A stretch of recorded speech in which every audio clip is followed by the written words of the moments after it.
जय जोहार संगवारी हो।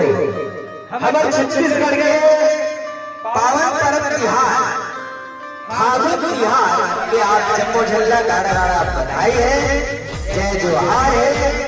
और फागुन महीना ऐसा त्योहार है रे जिसमें आदमी अपन बैरी दुश्मन का मिला भुला के एक रंग में, एक गुलाल में, किस्म किस्म के रंग में, गुलाल में सराबोर हो गए ये त्योहार मनाते संगवारी हो।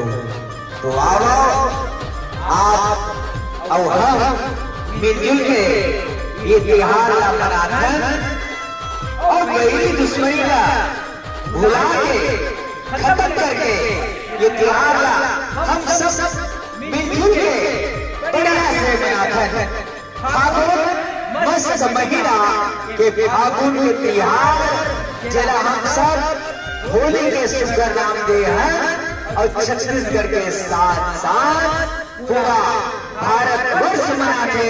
तो आप जम्मो झल्ला एक फागुन मस्त महीना के सुंदर त्योहार के आप जम्मो झल्ला हार्दिक शुभकामनाएं और गाड़ा गाड़ा बधाई है संगवारी हो। तो लेवो आप सबके बीच में प्रस्तुत है एक सुंदर से ये गीत आप सबके बीच में। तो लेवो आगे की वीडियो आप सबके बीच में हमारे चैनल में प्रस्तुत है ये वीडियो आप सबके बीच में।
होली कब है?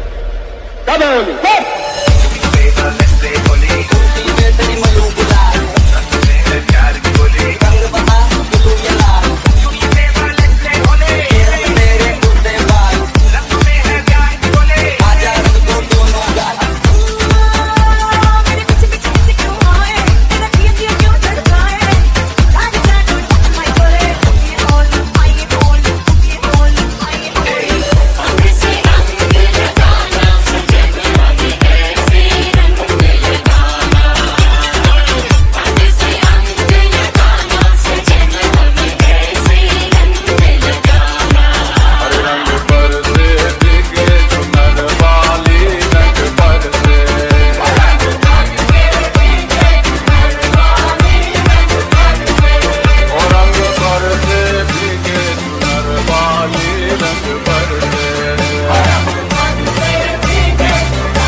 अरे रंग पर से भीगे चुनर वाली रंग पर से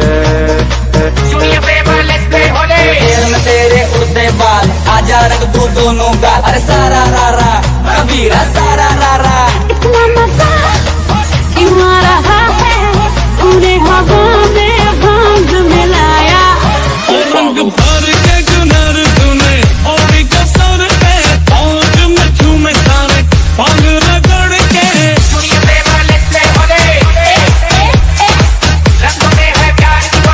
इतना मजा क्यों आ रहा है पूरे हवा में भांग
अरे रंग बरसे भीगे चुनर वाली रंग बरसे